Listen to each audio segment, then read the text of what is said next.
gonna stand up, take my people with me. Together we are going to a brand new home. Far across the river, can you hear freedom calling, calling me to answer? Gonna keep on keeping on. Pessoal, boa tarde para todo mundo aí. A gente tem a Lei Áurea, que quem assina é a própria Princesa Isabel. O que dizia a Lei Áurea pra gente? Todo mundo conhece a Lei Áurea, né? O que ela diz pra gente? Abolia a escravidão em território nacional, perfeitamente. Ou seja, a partir de 1888 não existe mais escravidão no Brasil, beleza? A partir desse momento a gente começa a falar que existem alguns empregos, alguns trabalhos que a gente faz uma associação. A gente fala que é um trabalho análogo à escravidão, beleza? Alguns trabalhos bem, uns subempregos bastante ruins de fato que tem no Brasil até os dias atuais, a gente chama de um trabalho análogo à escravidão. Isso também é proibido no Brasil hoje em dia, mas infelizmente ainda acontece, fechou? No geral, todo mundo tranquilo com as leis abolicionistas? Provavelmente vocês já conheciam todas aí, mas só para passar por elas de novo. Questões interessantes sobre isso daqui. Aquela de 66 e a de 88 são as principais leis que vão levar o fim do segundo reinado, que vão levar o fim da monarquia no Brasil, tá legal? Isso é interessante. Quando acaba o segundo reinado? 89. Quando acabou a escravidão no Brasil?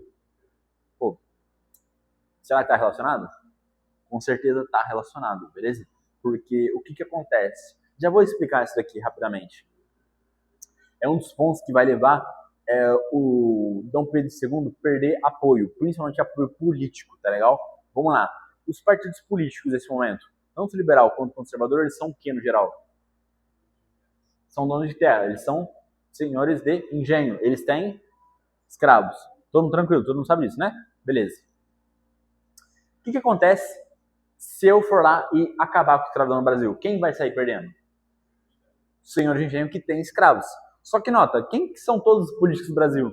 Senhores de engenho. Ou seja, o fim da escravidão no Brasil não era uma pauta política interessante para os políticos daquela época, que eram todos senhores de escravos, beleza? Então, assim, quando a Princesa Isabel vem e assina a questão da Lei Áurea, inclusive ela assina a Lei Áurea enquanto Dom Pedro II está em Portugal, ele não estava no Brasil, por isso que a Princesa Isabel assume e ela acaba assinando a Lei Áurea, beleza? Quando ela assina a Lei Áurea, todos os partidos políticos, o pessoal que fazia parte da política, eles vão ser a favor ou contra do governo nesse momento? O que vocês acham? Contra, beleza? E, pô, eu tenho escravo.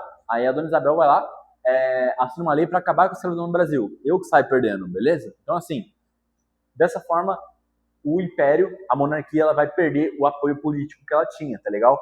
Questão interessante. A última camada da sociedade ali que apoiava, que ainda sustentava o Dom Pedro II naquele momento como governante do Brasil, sustentando a monarquia, eram os partidos políticos. Eles tinham vantagens com isso, beleza?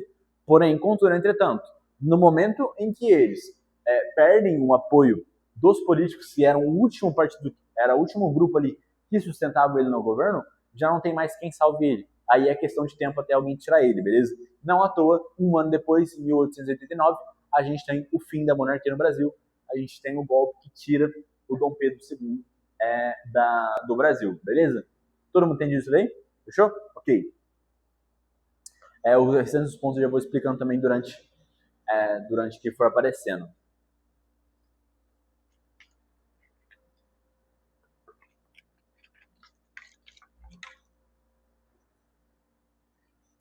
Ainda falando um pouco sobre a questão da economia. Aqui a gente tem a questão do próprio café, né? Já expliquei também, mas só vamos ler o que tem aqui.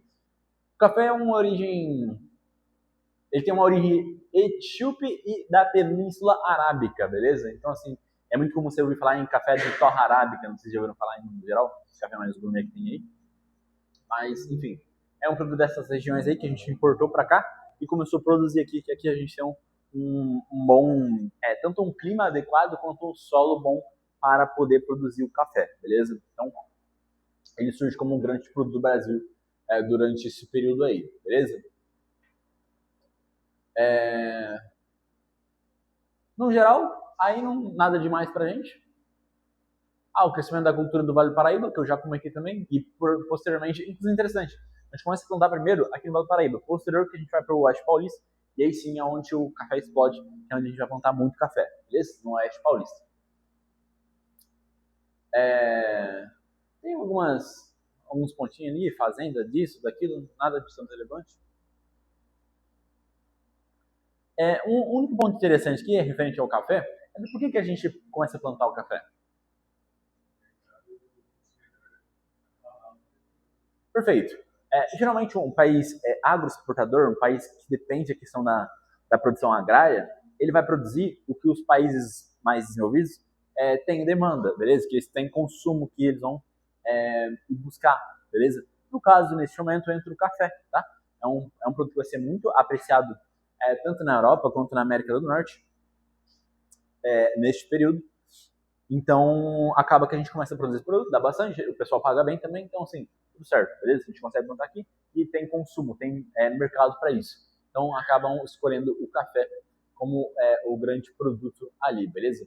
Inclusive, interessante, a gente tinha uma ausência de concorrentes, não tinha nenhum outro país no mundo que plantasse café para atender essa demanda. Então, a gente entra, a gente tem bastante quantidade de terra, a gente tem uma terra boa, a gente tem um clima adequado e a gente está restrito ainda numa situação de um país agroexportador. Então acaba que o café encaixa como uma luva para a gente durante esse período, beleza? Tem a questão do tarifa altos brancos. O tarifa altos brancos foi a questão lá da importação da taxa maior para os produtos importados, que a gente já viu também. A lei Eusébio de Queiroz, a gente já viu também durante as leis de anti-abolicionistas, perfeito? As leis abolicionistas, perdão. Só que elas também têm alguns impactos ali referente à questão da economia. E basicamente ele limitava o que a gente podia mandar de dinheiro para o exterior. Só que é uma lei protecionista. É um protecionismo econômico que a gente chama, beleza? Porque o que acontece? É aquele problema que eu comentei. Quando eu compro um produto importado, o dinheiro daqui está saindo para lá, beleza? Lá o dinheiro vai render, vai gerar o mercado lá, vai desenvolver lá. O que acontece? Se não tiver nenhum tipo de lei protecionista, pode sair todo o meu dinheiro daqui e tudo para lá. Se acontecesse sair todo o dinheiro do Brasil hoje, o que ia acontecer? Quebrar o país inteiro, beleza? Então a gente tem que ter leis que não permitam que isso aconteça, beleza? É por isso que a gente chama de leis protecionistas no geral. Por isso que existem as taxas também, tanto de importação quanto de exportação, para garantir que parte do capital fique em solo nacional. Isso é bom? Pensando num Estado, pensando num governo, pensando num prazo, sim, isso é necessário. Agora, pensando com a forma que acontece hoje em dia, com as taxas absurdas, aí é legal? Aí não é bom pra gente. A gente paga muito imposto em cima das coisas, aí não fica tão interessante pra gente. Mas é um mal necessário. A taxa, sim, é um mal necessário. Porém, as taxas de gente hoje em dia são absurdas, então acaba que o pessoal critica muito. Tem um porquê ela existir, obviamente, mas está sendo usada de uma forma muito mais inflacionada do que deveria, beleza? Prosseguindo. Mão de obra. Vale do Paraíba, trabalho escravo, e o Oeste Paulista, trabalho assalariado de imigrantes. Isso aqui é uma questão interessante. Interessante também, houve convênio do trabalho imigrante com o escravo. O que acontece? O café, ele tem que ter um pouco mais de cuidado na questão da plantação do que quando a gente pensa na cana-de-açúcar. Então, a tendência é a gente tentar usar a mão de obra imigrante em vez da mão de obra escrava. A gente vai ignorar a mão de obra escrava? Não vai. A gente vai continuar utilizando. Só que dentro desse processo que a gente está vivendo aqui no Brasil naquele momento, o que acontece? A abolição da escravidão é questão de tempo. Já está acontecendo. Então, o que o pessoal começa a fazer? Começa a fazer algumas incentivações à imigração para o Brasil, para usar como mão de obra no campo, na produção do café, beleza? Dentro desse contexto, o pessoal que mais vai vir, a população estrangeira que mais vai vir para o Brasil neste momento, é mão de obra italiana. O pessoal da Itália vai vir muito aqui para o Brasil em busca de mão de obra, em busca de emprego, beleza? Só que o que acontece? Quando eles chegam no Brasil aqui, eles têm um grande problema. Porque o que acontece? O cara tá vindo de fora. Ele não tem dinheiro, ele vai vir para trabalhar. Onde que ele vai morar? Ele vai morar nas terras do senhor de engenho ali no geral, beleza? Então o que acontece? Para morar lá, ele tem que pagar uma taxa. E geralmente o que ele recebe é muito pouco. Então o que vai dar para ele com o dinheiro ali é para pagar a moradia e comer, ponto final. Então assim, não é uma situação muito de crescimento, de fato, é uma questão para manter o cara ali naquela situação precária por máximo tempo que ele puder, tá legal? Inclusive, o Brasil ele vai ter algumas políticas a favor da imigração, vem trabalhar no Brasil, isso, aquilo, só que o cara chega aqui e se depara com uma situação, tudo já planejada para o senhor de engenho ganhar dinheiro. O pessoal vê a situação e reporta. A Inglaterra, inclusive, ela chega, não a Inglaterra, os países na Europa em geral, eles começam a fazer propaganda contra a imigração para o Brasil. Inclusive, alguns países eles proíbem a imigração para o Brasil por conta dessa propaganda que o Brasil está fazendo. De chamar mão de obra, só que o cara chega aqui, ele vive numa situação muito semelhante a uma questão de escravidão mesmo. Ele recebe, só que ele tem que pagar, porque ele mora na propriedade do senhor de engenho, e o que ele recebe é muito pouco, então não sobra nada. Então, assim, é uma situação bastante precária de fato, beleza? Então, isso gera um problema para os imigrantes que estão vindo durante esse período. O pessoal, principalmente os estrangeiros, principalmente são referentes o pessoal da Itália que vai vir para cá, beleza? Tudo entende essa situação aí também? Fechou? Prosseguindo.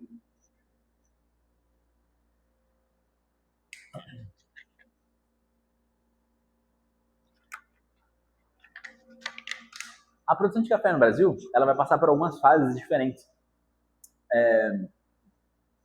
durante o primeiro reinado. A primeira fase, a gente tem patrocínios particulares, regime de parceria e regime de servidão disfarçada. Essa servidão disfarçada é o que eu acabei de comentar sobre a situação do cara vem, ele acha que ele vai ganhar um emprego, vai ganhar um bom salário, vai conseguir construir uma casa, só que na verdade não, ele vai ficar restrito àquela vida lá de quase um escravo de fato, beleza? Segunda fase, a gente tem um governo subvenciona a imigração, grande fluxo migratório e parceria e salário. Aí sim, a gente já está numa situação um pouco mais oficial. Aquela situação que eu falei ali, referente à servidão disfarçada, ela continua acontecendo dentro desse período. Inclusive, é aqui que a gente começa a ter os problemas com a imigração lá na Europa. O pessoal começa a proibir a imigração para o Brasil. Tem uma diferença, na verdade, tem uma questão política. Uma questão política por trás da imigração, do porquê que o Brasil ele começa a incentivar a imigração para o Brasil neste momento, perfeito? São vários pontos, alguns são não tão éticos quanto deveriam, mas de fato aconteceram, a gente precisa comentar, beleza? Vamos lá. Primeiro, a mão de obra, ela é mais especializada ou ela é pior do que a mão de obra escrava? Mais especializada, ela é uma mão de obra um pouco mais trabalhada, o imigrante europeu geralmente vai ter algum conhecimento ali a mais do que o escravo no geral. Pensa no café, que é um produto um pouco mais delicado do que a cana-de-açúcar, é uma mão de obra muito mais qualificada para trabalhar junto ao café, beleza? Então, primeiro ponto referente à mão de obra. Questão do mercado interno, quando você traz o trabalhador assalariado para o Brasil, você gera uma questão ali de quê? Gera uma questão de mercado interno. Você está produzindo, você também tem consumidor. O pessoal vai recebe pouco, mas de qualquer forma ele tem que sobreviver. E o que ele sobrevive, ele vai gastar ali no mercado interno, vai fazer a economia crescer.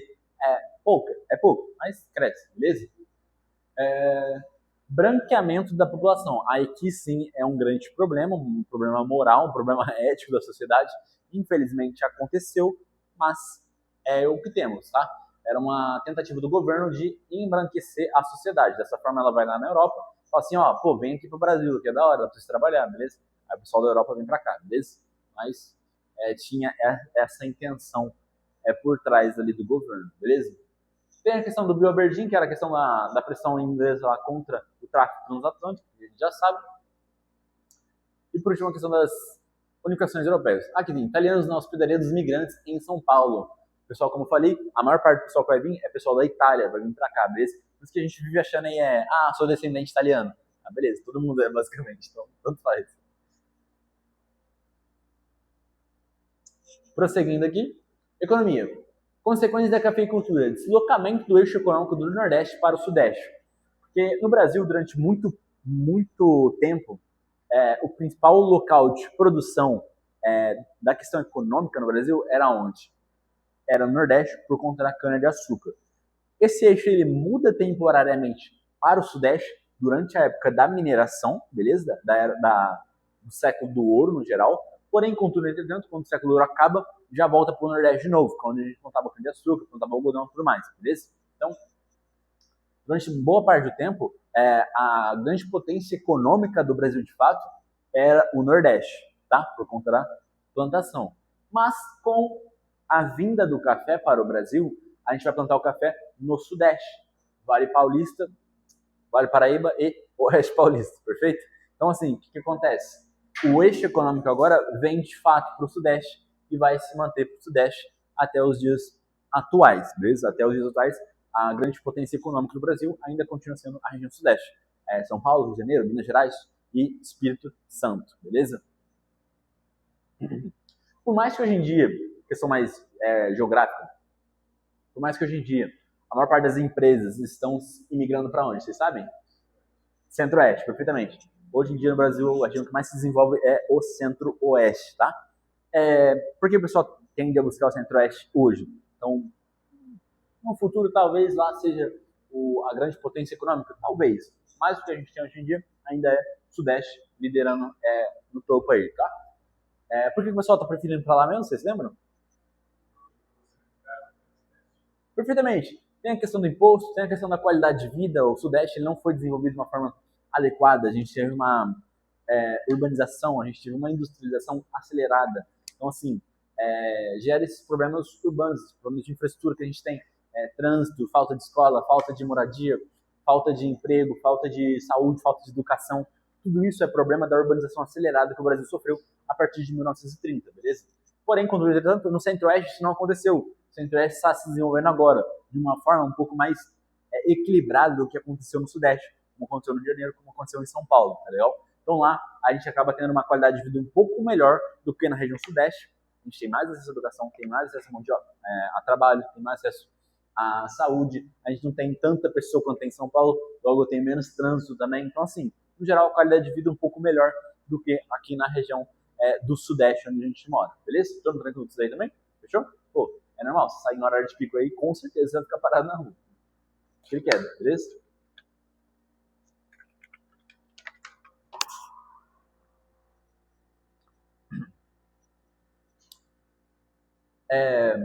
Nova elite empresarial.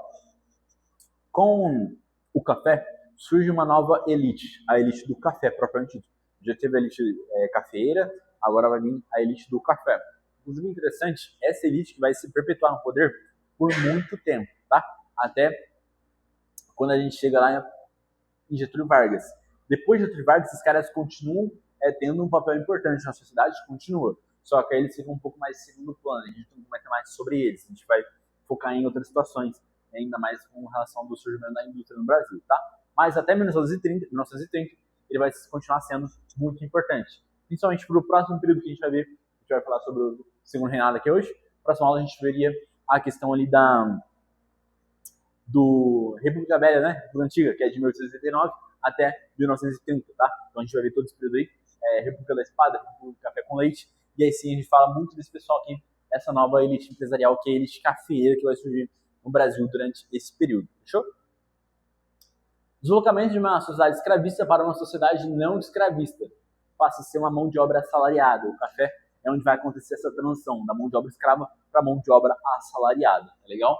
E aumento do mercado interno. Se eu tenho mais mão de obra assalariada, eu tenho mais consumo interno. Eu preciso alimentar mais pessoas, as pessoas precisam comprar seus próprios alimentos. Então a gente tem um aumento do mercado interno, começa a surgir a questão do comércio, de fato, começa a se elevar dentro do Brasil, perfeito? Isso aí, nada demais também, nada de novo.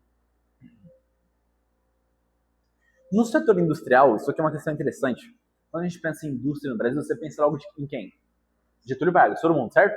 Pensou em indústria, Getúlio Vargas, ponto final. Porém, contudo, entretanto, antes dele teve um cara que tentou industrializar o país, porém não conseguiu por conta do contexto em que ele vivia na época, que era o Barão de Mauá, beleza?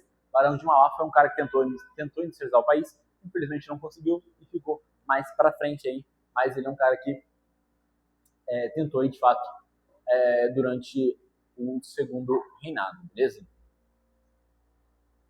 Só uma questão interessante aqui que é relevante, que é a questão do desenvolvimento dos meios de comunicação e transporte. Comunicação nem tanto, transporte sim, transporte é interessante. Por que acontece? O café ele é plantado aqui no Vale do Paraíba e no Oeste Paulista. Porém, contudo, entretanto, a gente está produzindo ele para exportar ou para consumo interno? Exportar. Eu tinha avião naquela época? Não tenho. A exportação é feita por que meio? Por barco, por meio do mar. Eu preciso levar o café da região aqui do interior, onde a gente está, para uma região litorânea. Como é que eu vou fazer isso? Vou levar de burro?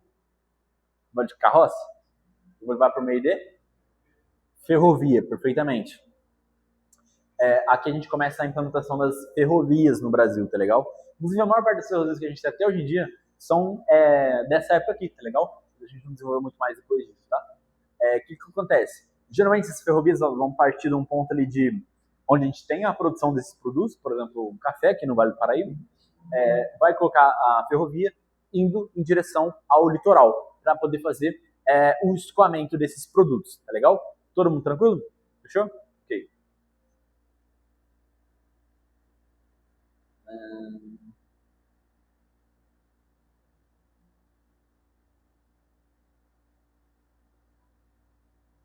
Aqui tá falando um pouco da questão do Barão de Mauá. No geral, em questão de provas, não aparece. Tá no slide aí, vocês podem ler depois, tá no Drive, beleza? Vocês podem abrir, dar uma olhada se alguém tiver interesse.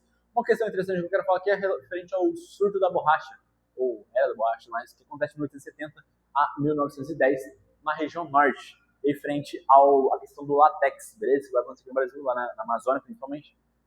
Vai ter um surto da borracha. A gente está pensando aqui agora em segunda revolução industrial, segunda revolução industrial já existem os carros, o motor a combustão, já existe a questão do pneu ali que é feito de borracha. Então nota, é um produto que vai entrar muito em alta neste momento. Então a gente vai produzir muita borracha também na região do Amazonas durante esse período de tempo aí, beleza? Só que é um surto mais localizado, nada de tão relevante isso em um contexto mais geral. O maior produto ainda vai continuar sendo a questão do café. Só uma questão interessante, que quando a gente pensa na indústria automobilística, tem alguns grandes nomes aí. Alguém lembra dos grandes nomes? Kubitschek, perfeito. Mais uma história mundial da questão do automobilismo. Henry Ford, quem mais? Ferrari, quem mais? Oi? Toyotismo, perfeito. Todas essas daí, né? Fordismo, Taylorismo, Toyotismo, tem vários aí que a gente vai ter. Questão interessante. Henry Ford.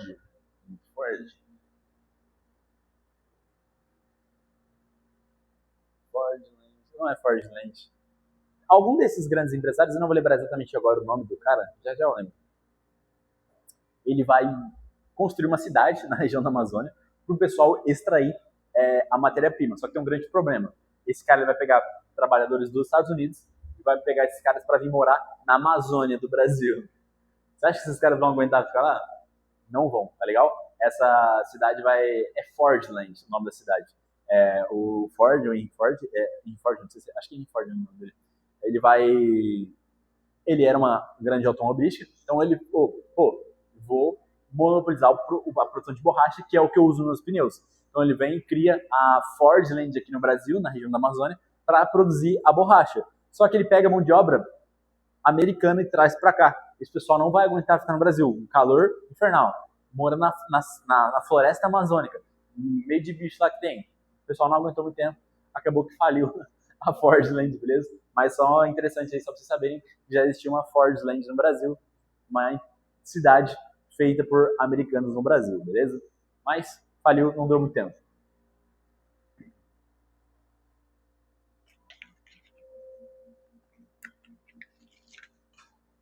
Rapaziada, vou dar uma acelerada rapidão.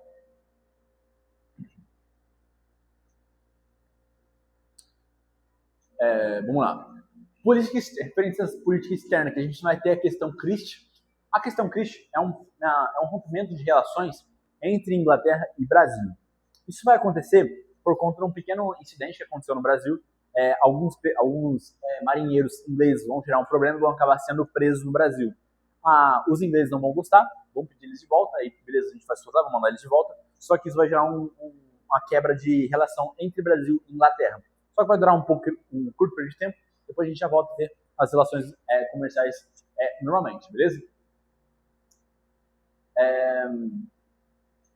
3 marinheiros ingleses presos por desordem no Rio de Janeiro. O embaixador britânico pede indenização, pede punição, contra a questão de prender os ingleses no geral. E a gente tem a questão Christie aí se formando. A gente já tinha as tensões entre Inglaterra e Brasil com relação à escravidão, mas aqui agrava um pouco mais essa situação, beleza? Inclusive, 5 navios brasileiros vão ser presos lá em Londres, ou seja, uma situação bastante complicada de fato, por um curto período de tempo, mas aconteceu. Aí a gente vai vir o Leopoldo II, da Bélgica, para resolver esse conflito entre os dois, e o Leopoldo II ele dá um parecer favorável ao Brasil. Dessa forma, a Inglaterra não aceita a eleição e a gente tem um rompimento das relações entre Inglaterra e Brasil, mas por um curto período de tempo, durante 4 anos, a gente não foi mais parceiro econômico da Inglaterra, beleza? Em 1865, pediu desculpas formais inglesas e reatamento das relações com a Inglaterra. Os caras assumiram que estava errado e a gente voltou a ter o comércio e as relações normalmente, beleza?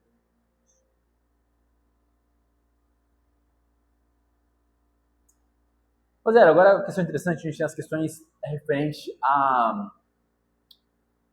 questões platinas, né, que vai estar relacionado com também a questão da Guerra do Paraguai, beleza? O que acontece?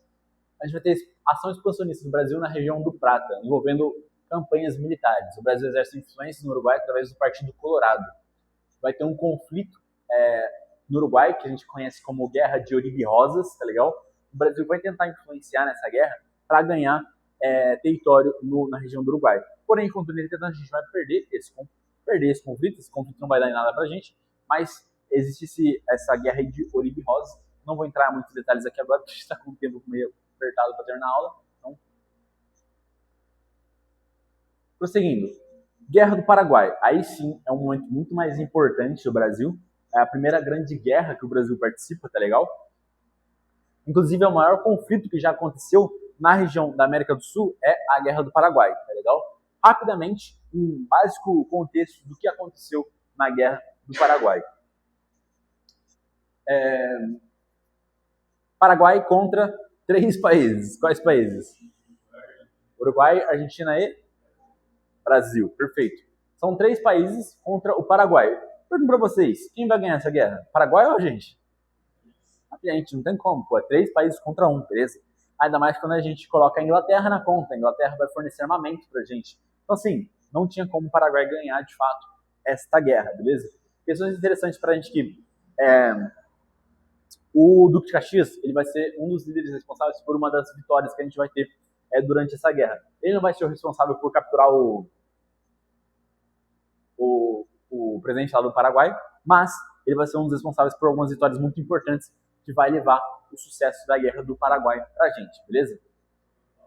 Solano Lopes, perfeitamente. A captura do Solano Lopes não acontece sob o comando do Duque de Caxias, mas o Duque de Caxias ele comanda algumas histórias anteriores a esse processo da captura do Solano Lopes, que era o ditador lá do Paraguai, beleza? Rapidamente, vamos dar uma olhada que a gente tem aqui. Política externa no Brasil. Paraguai pertenceu ao vice-reino do Prata. Bacia do Prata é a região comercial que a gente já conhece. Rio do Prata, a gente tem a questão do livre navegação, que é o rio da integração nacional que a gente tem hoje em dia. O Tietê-Paraná, inclusive, a hidrovia Tietê-Paraná, beleza? Paraguai teme a Argentina e o modelo econômico paraguaio, economia autossuficiente, pequenas propriedades, estatização e ditadura com um exército forte. Reza a lenda que essa guerra, essa aqui é só a teoria, tá? Em questões de prova isso aqui não vai aparecer, mas tem uma teoria que quem elaborou essa guerra, quem incentivou essa guerra, foi a própria Inglaterra, que a Inglaterra temia que o Paraguai se tornasse uma potência industrializada e competisse com ela. Em prática, isso estava muito longe de ser realidade, tá legal? O que acontece? O Paraguai ainda era um país agroexportador. Para chegar a ser um país desenvolvido, de segunda revolução industrial, a gente já está em 1870 aqui, a Inglaterra já está na segunda revolução industrial, a gente está produzindo carro, os caras estão plantando batata. Pô, na realidade, tem como chegar? Não tem, cara, é muita diferença, beleza? Então, assim, essa é só uma teoria aí, entendeu? Vamos rapidamente só relembrar o que vinha acontecendo no segundo reinado. Todo mundo lembra das situações que estavam acontecendo? O Brasil estava bem ou mal em questões políticas? O que vocês acham? O que vocês lembram aí? Estava equilibrado? Estava tranquilinho? Beleza, aqui nesse período a gente já estava com uma questão política mais estabilizada por conta do Dom Pedro II. Ele conseguiu equilibrar as situações ali no geral, beleza? Questão financeira, o Brasil estava como? E aí? O café estava começando a entrar em alta já, beleza? Vocês lembram onde que a gente plantou café mesmo? Oeste Paulista e Vale do Paraíba, perfeito, exatamente, esses dois locais aí. Então, agora o Brasil ele tinha uma economia já estabilizada, estava se estabilizando por conta de um produto forte agora, que era a questão do café, beleza? Que era o grande produto que a gente vai ter até 1930. Inclusive, até hoje em dia, um dos grandes produtos do Brasil é o próprio café, beleza? O Brasil hoje é o país que mais exporta café no mundo inteiro. Mas, prosseguindo. Então, a questão economicamente estava estabilizando, politicamente estava equilibrado, com Dom Pedro fazendo essa intermediação entre os progressistas e os regressistas, os conservadores e os liberais, perfeitamente. Então, no geral, bem tranquilinho, beleza? Porém, na década de 50, lá, 1850, começa a acontecer alguns problemas na região da Cisplatina, beleza? A gente já sabe que a região Cisplatina, no geral, a Bacia do Prata, a Bacia Cisplatina, é uma região de conflito desde muito tempo. A gente já está ciente disso, desde lá da questão dos tratados territoriais que se tratavam sobre as situações na Bacia Cisplatina, até este momento aqui, existiam conflitos nessa região. Conflitos de interesse em geral, questão econômica, questão política, questão da livre circulação pela Bacia Cisplatina no geral, que dava acesso aqui ao Oceano Atlântico, beleza? Então, assim, sempre foi uma região que gerou desgastes no geral, beleza? Um dos primeiros conflitos que a gente vai ter durante o segundo reinado ali, que o Brasil ele vai participar diretamente, é a Guerra de Oribe Rosas. Acho que eu cheguei a comentar com vocês sobre ela na aula passada, mas eu não falei muito sobre, só cheguei a comentar, aconteceu e tal. Vamos falar um pouquinho sobre a Guerra de Oribe Rosas. Bem rapidamente, é um contexto muito mais externo ao Brasil, que de fato importa pra gente, mas teve um pequeno impacto, tem uma pequena importância pra gente, quando a gente pensa numa unidade territorial do Brasil no geral, beleza? Neste momento aqui, pós a Guerra da Farroupilha, o que acontece? A região sul do Brasil, a Rio Grande do Sul no geral, eles tinham algumas desavenças com o governo, assim como a gente lembra referente à Guerra de Farroupilha, que acabou em 1845, mas ainda assim continuaram alguns atritos entre aquela região e o governo federal, beleza? Então o que acontece? Eles tinham um pequeno sentimento ali contra o governo, eles tinham uma pequena ideia de se tornar independente do governo. Obviamente não chegou aí para frente, mas tem uma participação relevante aqui dentro da Guerra de Oribe Rosas. O que acontece? Guerra de Oribe Rosas é uma guerra que acontece aonde? No Uruguai, perfeitamente. Lá no sul do Brasil, faz fronteira com os estados lá do sul. O que acontece? A Guerra de Oribe e Rosas é uma guerra política lá, interna, inclusive, do Uruguai, mas o Brasil ele vai participar dessa guerra porque ele influenciava um dos partidos políticos que estavam em disputa naquela época, beleza? O que acontece? O Brasil vai enviar tropas de fato para lutar na guerra do Uruguai, e essas tropas no geral vão partir ali da região do sul do Brasil. Então o pessoal que estava no sul do Brasil eles vão participar bastante desse conflito, dessa guerra que vai acontecer no Uruguai, beleza?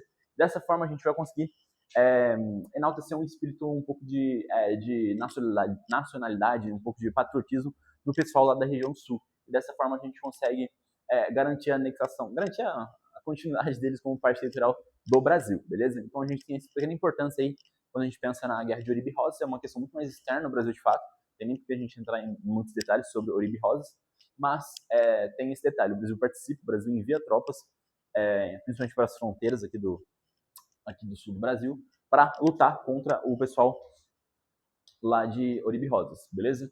E basicamente foi isso que aconteceu aí na questão da Guerra Oribe Rosas, pra gente que conhecimento mais superficial no geral, beleza? Não precisa se adentrar muito, pensando nas nossas provas aí no geral, não vão se aprofundar muito nessas questões de Oribe Rosas, porque por ser uma questão externa, beleza? A questão do Uruguai, não necessariamente brasileira, tem uma participação brasileira, mas no geral é isso daí que interessa pra gente, beleza?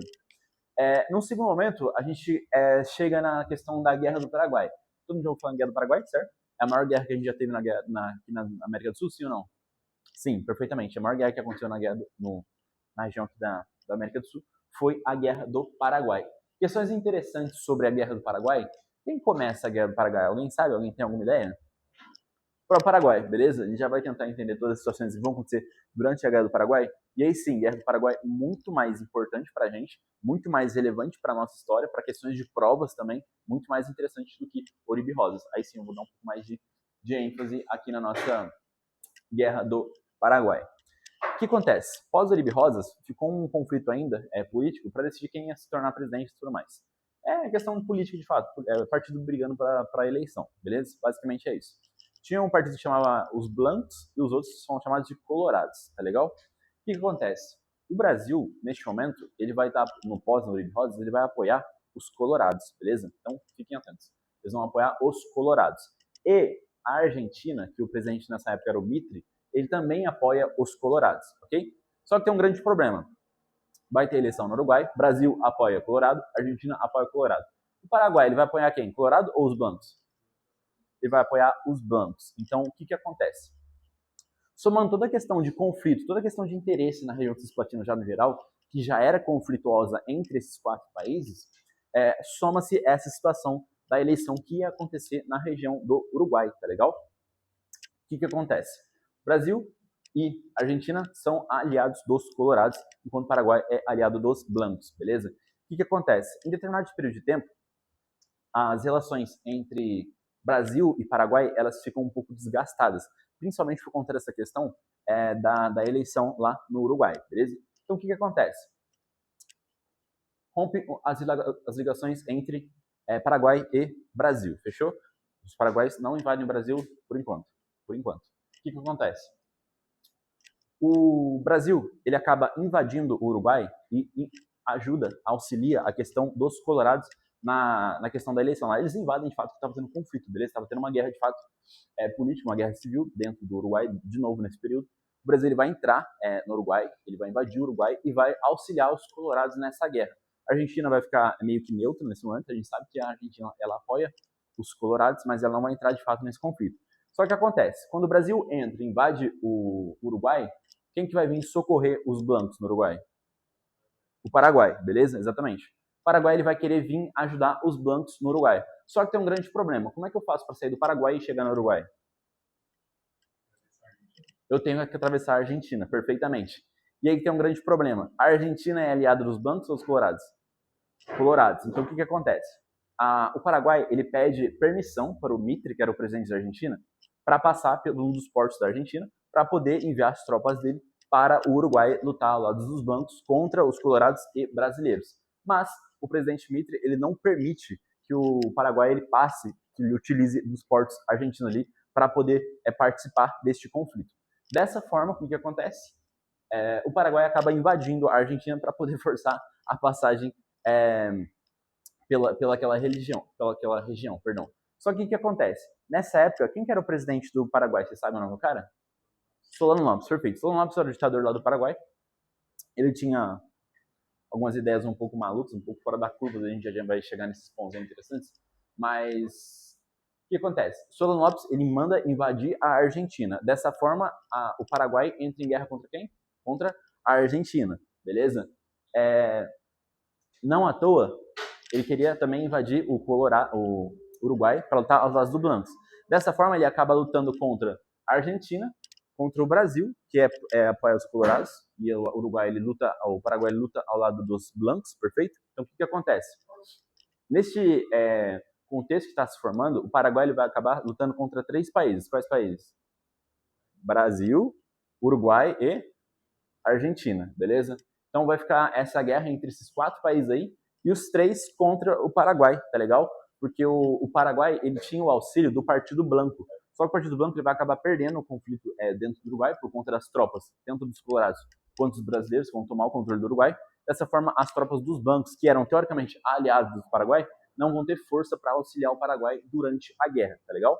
Então, no início da guerra, o que acontece? O Paraguai vai basicamente invadir os países vizinhos. Ele vai invadir a Argentina, vai invadir o Uruguai e vai invadir o Brasil. Inclusive, ele invade o Brasil, ele manda cerca de 8 mil homens para o Mato Grosso do Sul. Só que, para vocês, tem alguma coisa relevante no Mato Grosso do Sul? ainda mais quando a gente pensa em 1850.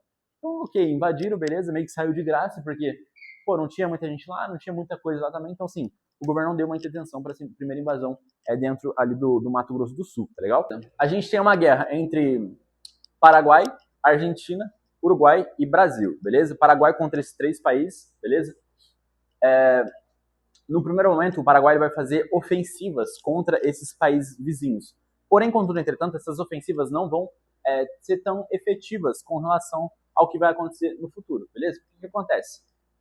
O Paraguai ele invade o Brasil, mas ele invade uma região meio que abandonada do Brasil, região do Mato Grosso do Sul, que não tinha muita coisa. Então, assim, meio que eles gastaram tempo, perderam recursos, perderam investimento ali nessa invasão no Mato Grosso do Sul. Posteriormente, o Brasil vem e recupera essa região de volta, tá legal? A invasão também que eles fazem na região da Argentina, ela não vai dar muito certo. O que acontece? A Argentina é uma região muito mais próxima do centro da Argentina no geral. Eles conseguem responder a essa invasão do Paraguai muito mais prontitude do que em relação à invasão do Mato Grosso no Brasil. Mato Grosso era um pouco distante da capital naquele momento. Qual que era a capital do Brasil naquele momento mesmo? Rio de Janeiro, beleza? Então, assim, as tropas brasileiras, de fato, o exército brasileiro nesse momento, eles não estão no Mato Grosso do Sul, no Centro-Oeste. Ninguém estava no Centro-Oeste, no geral, nessa época, beleza?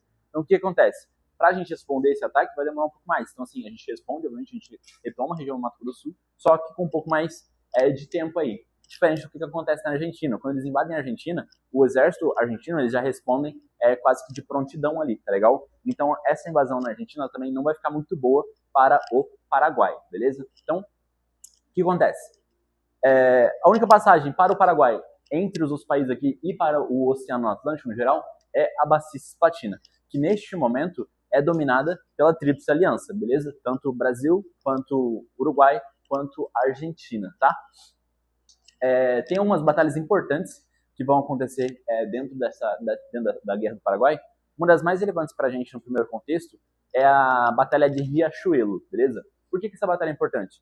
É uma batalha que o Brasil ele vai participar diretamente, vai ser comandado pelo próprio Duque de Caxias, Batalha de Riachuelo, e ela que basicamente bloqueia a passagem do Paraguai para a região aqui do Cisplatina. A gente afunda uma tropa muito grande da marinha ali do Paraguai, tá legal?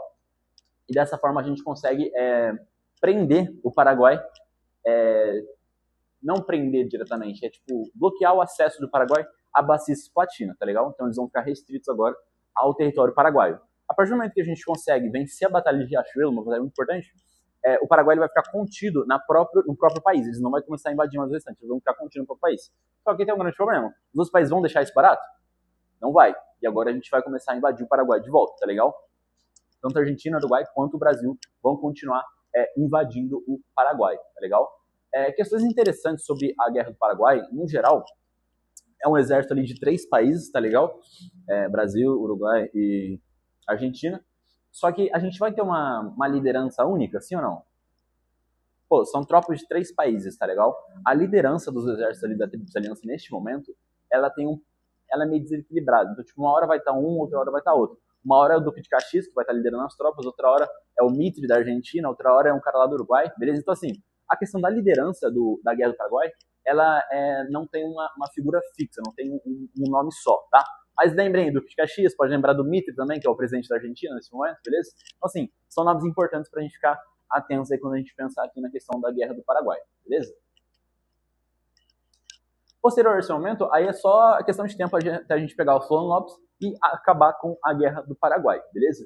Então, no geral, nada de muito relevante. Questão interessante, depois que a gente toma a capital do Paraguai, alguém sabe o nome da capital do Paraguai? Assunção?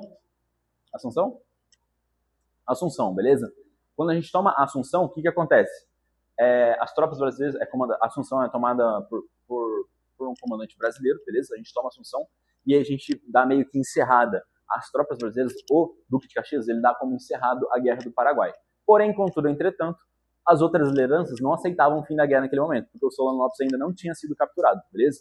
Então, o que acontece? Quando a gente toma Assunção, que é a capital do Paraguai, o Duque de Caxias ele deixa a liderança do exército da Tríplice Aliança e aí entra o Mitre da Argentina de novo para caçar o Solano Lopes. Ou seja, a guerra só vai acabar de fato quando a gente pegar o Solano Lopes, tá legal? Mas o que é interessante pra gente, a partir da queda da Assunção, o Brasil, ele teoricamente não é mais Ele participa da guerra? Participa. A captura do Solon Lopes vai ter tropa brasileira? Tem. Só que aí o Duque de Caxias, que era o líder da Tríplice Aliança naquele momento, ela acaba deixando a posição vaga e vem o Mitre. O Mitre, ele dá prosseguência nessa guerra aí. O Duque de Caxias, ele considerava essa continuação da guerra aí desnecessária. Ele falou que era só gerar mais gasto e mais morte para todo mundo. Então ele deixa de lado a situação. Porém, o Brasil continua na guerra de qualquer forma, comandado pelo Mitre, até a gente conseguir pegar o Solano Lopes. Solano Lopes é encontrado e depois é morto, e aí de fato acaba a Guerra do Paraguai, tá legal? Questões interessantes também sobre a Guerra do Paraguai são questões relacionadas às consequências da Guerra do Paraguai no geral aqui pra gente, tá legal? E existem dois pontos muito interessantes pra gente analisar aqui. Vamos lá. O Brasil, tanto assim, o Brasil, a Argentina, o Uruguai, eles saem vitoriosos, eles ganham a Guerra do Paraguai. Mas, pergunto pra vocês, isso foi vantajoso, sim ou não? A gente sai no lucro com essa guerra? Não, até porque guerra gasta dinheiro, beleza? De onde que a gente estava comprando armamento? Da Inglaterra. Não só o Brasil, todos os países no geral estavam comprando armamentos da Inglaterra. Questão interessante, antes de começar a Guerra do Paraguai, existia aquela mística, acho que eu até comentei com vocês, de que a Guerra do Paraguai ela foi influenciada pela Inglaterra, que a Inglaterra que levou a Guerra do Paraguai. Já ouviu falar sobre isso daí? Já? Beleza. Existe essa mística aí, no geral, é falso, tá legal? Porque o que acontece? Quando a gente consegue analisar a história, a gente não vê nenhum pessoal gosta de falar que o Paraguai estava virando uma potência e que ia concorrer com a Inglaterra. Cara, impossível, beleza? Em 1850, a Inglaterra já está em segunda revolução industrial. O Paraguai ainda é um país agrário, beleza? Então, assim, é muito desproporcional essa comparação, tá? Então, o que acontece? Existe essa mística aí, mas tem uma questão mais interessante ainda, é que antes da gente começar a Guerra do Paraguai, em 1852, quando o Solano Lopes ele assume a presidência do Paraguai, ele já começa a comprar armamento para o Paraguai. Ou seja, desde antes de começar a guerra, ele compra armamento. Ele compra armamento de quem? Da própria Inglaterra. Não faz sentido a Inglaterra elaborar uma guerra contra o Paraguai, sendo que ela está ganhando dinheiro no Paraguai? Não faz o menor sentido eu falar isso, beleza? Então, dessa forma, isso aí é só mito mesmo, não é verdade, ok? Mas, questão interessante, quem ganha muito dinheiro com esse conflito é a própria Inglaterra. Sim, Inglaterra que vai financiar basicamente essa guerra por muito tempo aí para todos os países integrantes aqui deste conflito, beleza? Então, dessa forma, o único país que de fato só sai no lucro é a Inglaterra. Todo o restante vai sair no prejuízo, porque vai perder soldado, vai perder armamento, vai ter que gastar dinheiro para manter a questão da guerra. Então, assim, no geral, a gente sai vitorioso moralmente, ok? Mas em questão financeira, em questão de estabilidade, a gente sai meio mal das pernas, tá? A gente gastou dinheiro, a gente gastou pessoas, a gente contratou pessoas, comprou armamento. Então, assim, foi um gasto muito grande para o país naquele momento. Mas a economia não estava boa? Não é que não estava boa, é que estava crescendo agora com a questão do café, tá? Mas quando a gente tem esse gasto exorbitante que tem com a guerra, aí de fato dá uma quebrada na questão da economia também, beleza? E isso vai gerar insatisfação, obviamente, para o país no geral. Porém, isso aqui é uma questão interessante. Essa questão do gasto é para todos os países, não só para o Brasil, tá? Tanto a Argentina, tanto o Uruguai vão ter esse gasto. Mas o país que mais perdeu com essa guerra foi quem? Oi? Paraguai, perfeitamente, beleza? Que era uma guerra de 3 contra 1, não tinha muito problema de ganhar. O que acontece? Estima-se que cerca de 80% da população do Paraguai morreu nessa guerra. Então, assim, mais da metade do país morreu nessa guerra. Então, assim, foi uma destruição muito grande para o Paraguai. Não à toa, até pouco tempo atrás, o Paraguai era um país muito subdesenvolvido, beleza? Hoje em dia já não, hoje em dia já está uma situação muito melhor do que antigamente, mas a guerra do Paraguai causa consequências para o Paraguai até os dias atuais, beleza? Então, uma questão interessante para ficar atento também. Mas, vamos voltar. Questões do porquê que a Guerra do Paraguai é tão importante para o Brasil. Se eu perguntasse para vocês o que leva o fim da monarquia no Brasil, o que vocês me responderiam? Uma série de fatores, sim, uma série de fatores. Mas qual é o principal ponto? Qual é o principal fator? A Guerra do Paraguai, beleza? Alguém sabe me dizer do porquê? Ou como isso acontece? Tem um otimismo militar, perfeito. O que mais? Perfeito também, eles voltam com muito prestígio social? Sim, moralmente muito bem, ok, perfeitamente. Tudo isso aí está associado.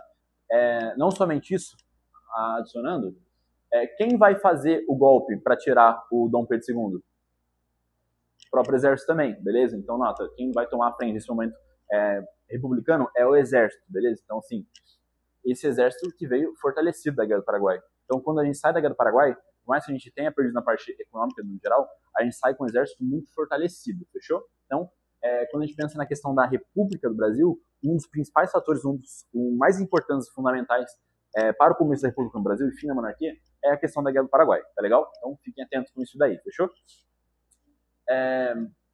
Somando a essa situação aí também, a gente vai ter uma... Lembra que eu falei que a República vai acontecer quando o Dom Pedro II ele perder todo o apoio que ele tem? Lembra disso daí? Ok. Neste momento aqui, pós-Guerra do Paraguai, o exército ele ainda apoia o Dom Pedro II, sim ou não? Sim, beleza? Sim. Ele volta fortalecido, beleza, ok. Porém, tem uma questão bastante interessante sobre essa situação, que é em relação ao pessoal que lutou na guerra, tá legal? Quem que luta na Guerra do Paraguai de fato? Escravos no geral, beleza? O pessoal de baixa renda, escravo, um outro militar, geralmente de baixa renda também. Então, o que acontece?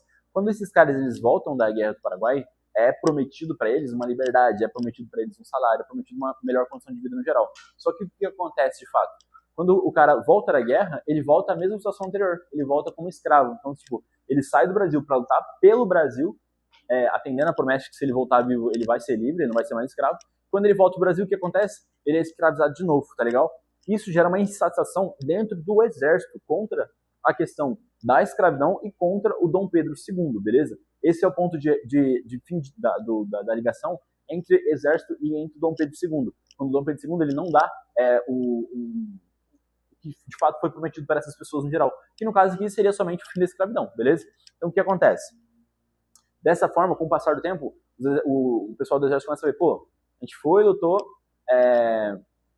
arriscou a vida e volta aqui a gente é escravo ainda. Então gerou uma insatisfação geral no exército, não só por parte de quem era escravo, por parte de quem também estava participando da luta, por parte dos líderes no geral do momento. O que acontece? O cara num dia ele tá no campo de batalha, no outro dia ele tá escravizando o cara que tava dando a vida por ele. Então assim, é uma questão que gera insatisfação no exército, desde do soldado mais baixo até os generais mais altos, beleza? Então assim, gera uma insatisfação no exército de uma forma generalizada. Isso é um dos pontos que vai levar o exército ele deixar de apoiar Dom Pedro II. E por conta disso também, o Dom Pedro II vai acabar caindo em 1889. Perfeito? Todo mundo entendeu essa situação do exército, tá legal? Todo mundo entendeu, rapaziada? Essa situação do exército é um dos pontos importantes também de que vai levar o fim dos apoios ao Dom Pedro II, tá legal? Então vamos lá, voltando aqui. Referente à Guerra do Paraguai, todo mundo entendido? No geral? Ok? O que é interessante da Guerra do Paraguai? Entender os acontecimentos iniciais ali, do que começa a Guerra do Paraguai de fato. E as consequências, principalmente, são muito mais interessantes pra gente no geral, tá? Que as consequências da Guerra do Paraguai são as que vão levar a gente a ser uma república como a gente é hoje em dia e não se manter num estado de monarquia, beleza? Todo mundo entendido aí? Fechou? Vamos prosseguir aqui então.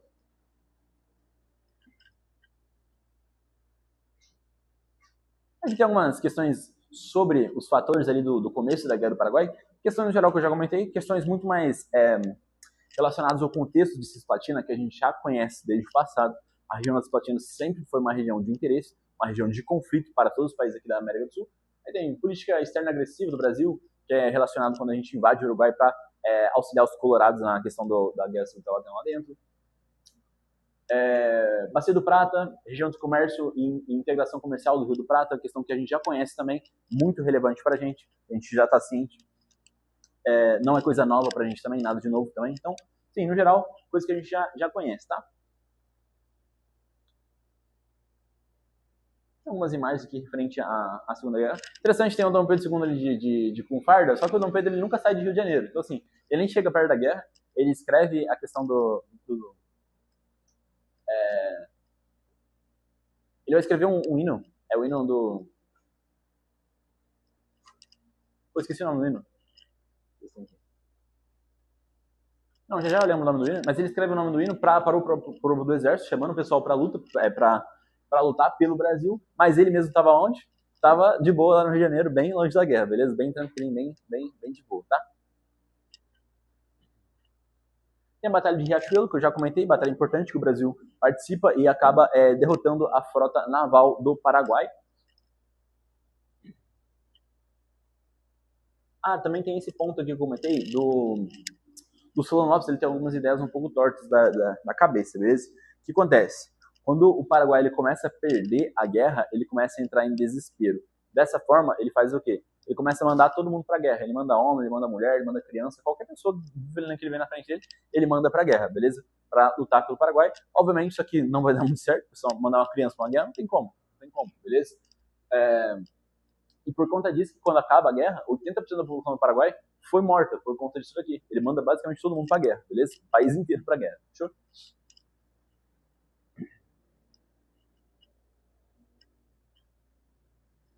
Questão da guerra eu já expliquei.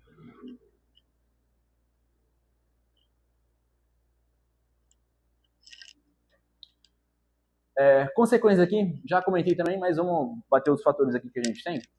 Para o Paraguai, primeiramente, população dizimada, já comentei com vocês, 80% da população no geral estima-se que foi dizimada durante a Guerra do Paraguai. Terras leiloadas, eles perdem terra, obviamente, por parte dos outros países que venceram a guerra, tá? Miséria da população, dependência dos produtores estrangeiros, destruição de sua estrutura peculiar e empréstimos da Inglaterra. Então, assim, por mais que o Brasil saia mal da guerra do Paraguai em questões financeiras, o Paraguai, então, nem se fala, beleza? Muito mais prejudicado do que o restante, até porque ele perdeu a guerra de fato. Brasil, endividamento com a guerra, principalmente com a Inglaterra, porque de onde que a gente vai comprar armamento? Sempre da Inglaterra, beleza? Então, entra a situação aí pra gente. Contestação à escravidão é um dos tópicos que começa a ser levantados no Brasil durante esse período, por conta da questão que eu já comentei, sobre a questão ali do cara era escravo, foi prometido para ele ser liberto depois que ele voltasse da guerra, só que isso não acaba não acontecendo. Então a pressão pelo fim da escravidão aumenta dentro do próprio exército, beleza? Início do declínio do segundo reinado, isso aqui marca o fim do segundo reinado já, até porque acaba em 1870, em 20 anos a gente já tem o fim da questão da monarquia no Brasil, fechou? Fortalecimento do exército brasileiro, isso a gente já está ciente, e movimento republicano. O movimento republicano ele começa a partir aqui da Guerra do Paraguai. Por isso, quando a gente pensa na República no Brasil, os principais fatores é a questão da Guerra do Paraguai. Beleza? Para a Inglaterra, novos mercados e empréstimos para os países que participaram da guerra. Ou seja, quem saiu ganhando foi só a Inglaterra, beleza? E ficou de boa, conseguiu acesso a novos mercados e fez bastante empréstimo em questões de armamento em geral. Então, bem tranquilinho para a Inglaterra no geral. E aqui a gente entra na questão da crise, já no final do segundo reinado, que vai levar à questão da república no Brasil, beleza?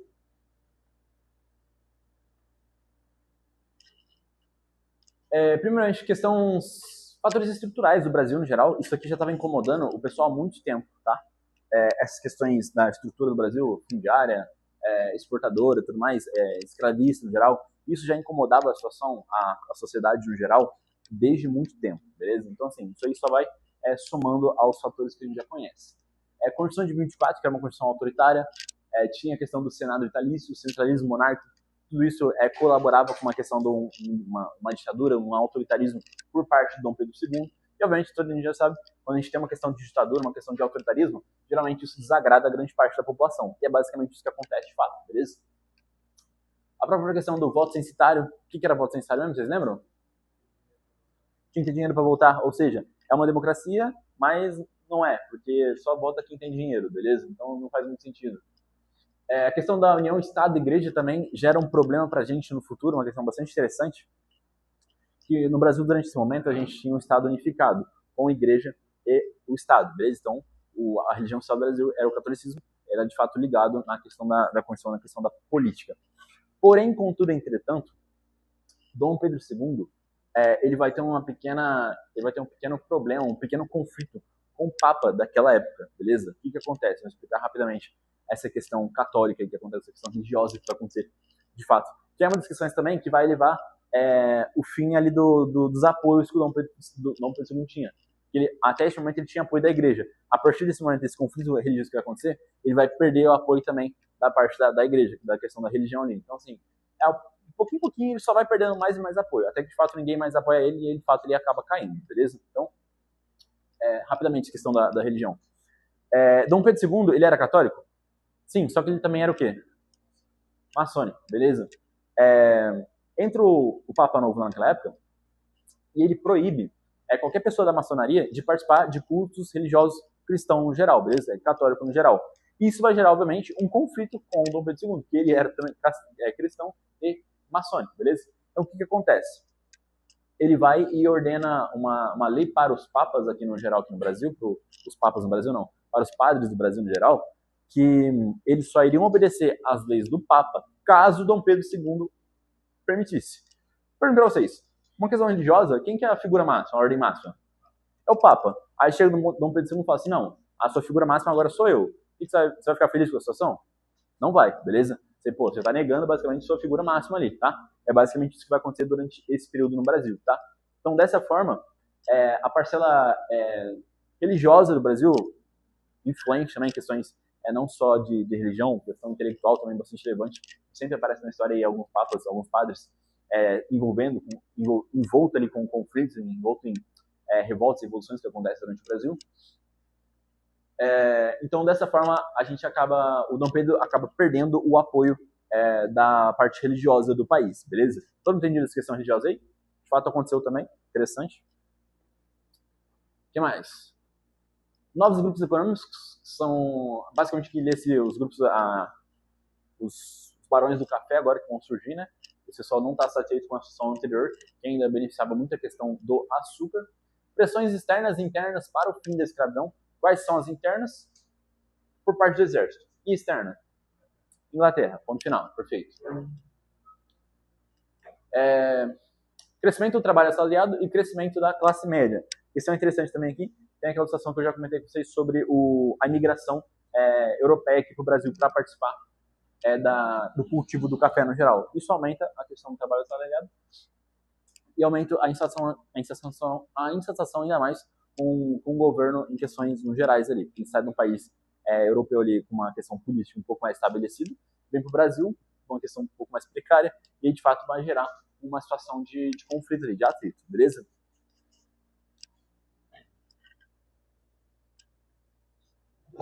Crise do Império, ainda falando sobre a crise do Império.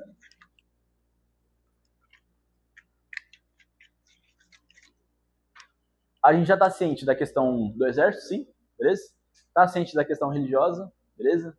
Falta o que mais? Política? Falta política, perfeitamente. Da população no geral, a gente já sabe, é padrão eles serem contra a questão da monarquia no geral, então assim, nada de novo também. Falta de fato a questão política. Quando que os políticos, quando o Partido Progressista, o Partido Regressista, eles deixam de apoiar de fato o Dom Pedro II? Vamos tentar entender isso daí, vamos lá. O que é interessante a gente ficar ligado? É as leis que adiassem a solução. A questão ali do fim da escravidão, beleza? Essa questão do fim da escravidão é muito interessante pra gente, porque obviamente vai libertar os escravos, vai acabar com a escravidão no Brasil, ponto, é um marco na história do Brasil, a questão da Lei Áurea, todo mundo conhece a Lei Áurea aí. Só que tem um fator também muito interessante. Qual o ano que acontece a Lei Áurea? 88. Quando acaba a monarquia no Brasil? 89. Para vocês, tem alguma coisa ligada? Tem alguma coisa a ver? Com certeza, beleza? Agora vamos tentar entender a situação. Vamos lá. Os políticos nessa época aqui, os partidos políticos daquela época lá, eles eram, no geral, o quê? Qual era a profissão dos caras? Oi? Dono de engenho? Senhor de engenho? No geral, todos eles tinham o quê? Muito dinheiro, tinha escravo também, certo? Beleza? Então, ok. Todos eles têm escravos, todos eles fazem parte do governo ali. A gente já comentou muito sobre isso, aquela questão de ser farinha do mesmo saco, no geral, tá? Todos são donos de engenho, todos têm escravos, todos são pessoas que têm influência ali na sociedade de certa forma, ok? E a questão da escravidão, para eles, era um ponto bom ou ruim? E aí? Bom ou ruim? É ruim, né? Por parte dos senhores de engenho. Então, esses caras, eles eram contra a questão do fim da escravidão, beleza? Então, assim, toda a política do Brasil, neste momento, era contra o fim da escravidão. Esse era basicamente o último grupo que apoiava a permanência do Dom Pedro II no Brasil, beleza? Apoiava a questão da permanência da monarquia no Brasil. O restante já tinha todo mundo largado o apoio, beleza? Então, o que acontece? É só uma questão de tempo até o Dom Pedro II desagradar os políticos do Brasil e ele vai acabar saindo do governo, tá legal? E isso acontece quando? Isso acontece com a Lei Áurea, A Lei Áurea proíbe a escravidão no Brasil. Questão interessante, quem assina a Lei Áurea? Princesa Isabel. Dom Pedro II permitiu isso daí? Não, só que ele não estava no Brasil, tá legal? Ele estava em Portugal neste momento. A Princesa Isabel vai meio que escondido, assina a Lei Áurea, bota pra valer, e quando o Dom Pedro volta, ele já tá todo mundo armando para tirar ele, beleza? Então, basicamente, é isso aí que acontece para tirar o Dom Pedro II do Brasil, beleza? Então, basicamente, quando a gente tem a assinatura da Lei Áurea, quando acaba, de fato, a escravidão no Brasil, o Dom Pedro II, ele perde o último grupo de pessoas ali que apoiava a permanência dele, que eram os próprios políticos, beleza? Todo mundo entende isso aí? Então, nota, são vários anos aí, são 49 anos de políticos de Dom Pedro II, de segundo reinado, que de pouquinho em pouquinho ele vai perdendo cada vez mais o apoio da sociedade no geral. Até que chega em 1888, com a assinatura da Lei Áurea, ele perde o último apoio que ele tinha, que eram os políticos, tá legal? Então, dessa forma, ele está literalmente isolado agora na sociedade, tá todo mundo contra ele no Brasil. E agora é questão de tempo até alguém ir lá e tirar ele, tá legal? Quem vai ficar responsável por tirar ele é o exército, perfeito. O exército vai acabar tirando ele e vai começar a instaurar a questão da república no Brasil, beleza? Então, basicamente, é assim que acontece esse processo aí do final do segundo reinado. Mas vamos dar uma olhada aqui na continuidade do problema dos negros. A questão da Lei Áurea, o pessoal critica muito até os dias atuais, que basicamente foi uma lei que era boa, mas ela era incompleta, porque, tipo, ok, o cara é livre, mas ele vai fazer o que agora na sociedade? Não tinha nenhuma preocupação com esse tipo de situação, tá? Então, o pessoal, obviamente, estudiosos mais recentes, eles criticam muito essas situações do pós a Lei Áurea, tá? Mas, vamos dar uma olhada aqui rapidamente. Preterido em relação ao imigrante. O que é preterido?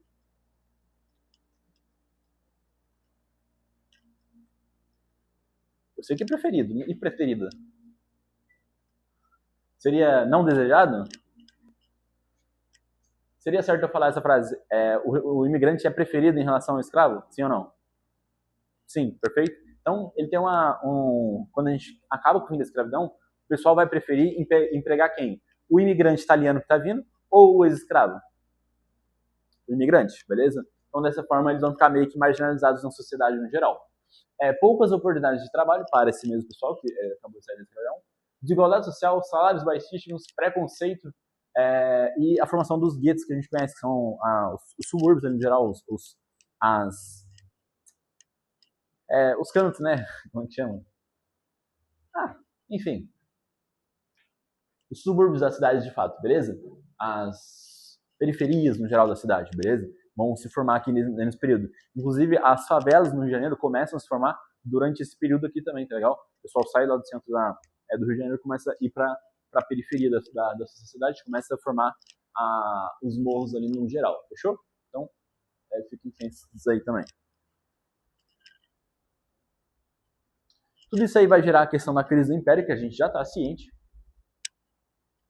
A questão religiosa que eu já comentei também com vocês, referente ao conflito que teve do Dom Pedro II com a questão da maçonaria. Questões militares interessantes aqui, rapidamente, vamos dar uma lida do que a gente tem. Após a Guerra do Paraguai, o exército incorpora a ideia de resolução dos problemas da velha estrutura. Questão de manter o país na estrutura que a gente tinha, questão agrária, questão monárquica, enfim. Maior participação política e administrativa no governo. Isso aqui é uma questão interessante, que quando a gente pensa no Brasil nesse período, o exército ele tinha representatividade política, sim ou não? Não, tá legal? Nenhuma classe da sociedade, na verdade, tinha representação política, com exceção dos senhores de engenho, tá? Quando o exército volta fortalecido da Guerra do Paraguai, eles começam a reivindicar direitos políticos, reivindicar posições políticas no geral, tá legal? Deseja acabar com a influência da Guarda Nacional. Isso é na Guarda Nacional que eu já expliquei para vocês durante a providencial. A Guarda Nacional era uma guarda feita para defender a questão da unidade territorial. Só que agora eu já tenho o Exército Nacional que tem o mesmo objetivo. Faz sentido eu manter a existência da Guarda Nacional? Não, beleza? Então eles começam a pressionar também pelo fim da Guarda Nacional, fechou?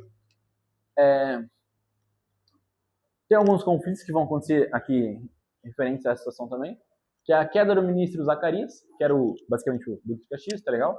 Ataque na imprensa do projeto de Montépio Militar, demissão de Sena Madureira no episódio do Jangadeiro, enfim, várias situações aí que vão acontecendo, que vão influenciar nesse atrito entre o exército e entre o governo, beleza? E exoneração de Deodoro e do Ministério da Guerra. Então, assim, os caras mais importantes do exército, eles acabam sendo exonerados por parte do Dom Pedro II contra esses atritos, tá legal? Obviamente, isso aqui não vai ficar barato, tá? O pessoal não vai gostar dessa situação que acontece.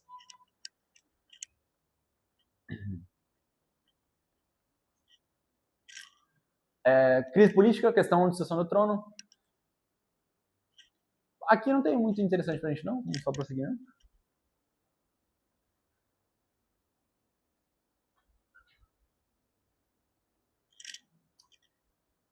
Questões políticas aqui tem vários pontos também interessantes. Nota, todos esses pontos aí, eles são pormenores que vai acontecendo durante o segundo reinado, que vão só aumentando a questão da insatisfação, beleza? Nada de ficar muito se matando para lembrar a taxa de 0,25 da população, enfim, não ficar se matando com isso não. Então, são vários fatos que vão agregando na situação ali da crise de fato, do descontentamento com o governo de Dom Pedro II, tá legal? E por fim, a gente chega de fato no golpe que a gente derruba o Dom Pedro II do governo e acaba instaurando a monarquia no Brasil, beleza? Rapaziada, sobre esse processo do final aqui do segundo reinado, tudo tranquilo? Alguém ficou com alguma dúvida aí? Guerra do Paraguai, tudo tranquilo? Beleza? Os pontos de descontentamento que levaram ao fim do segundo reinado também, tudo tranquilo? Tá legal? Só rapidamente, lembrando quais são os principais pontos, os pontos mais relevantes para a gente ficar cientes, beleza? Primeiro, mais importante, questão do exército militar, perfeito? Ok, questão do exército.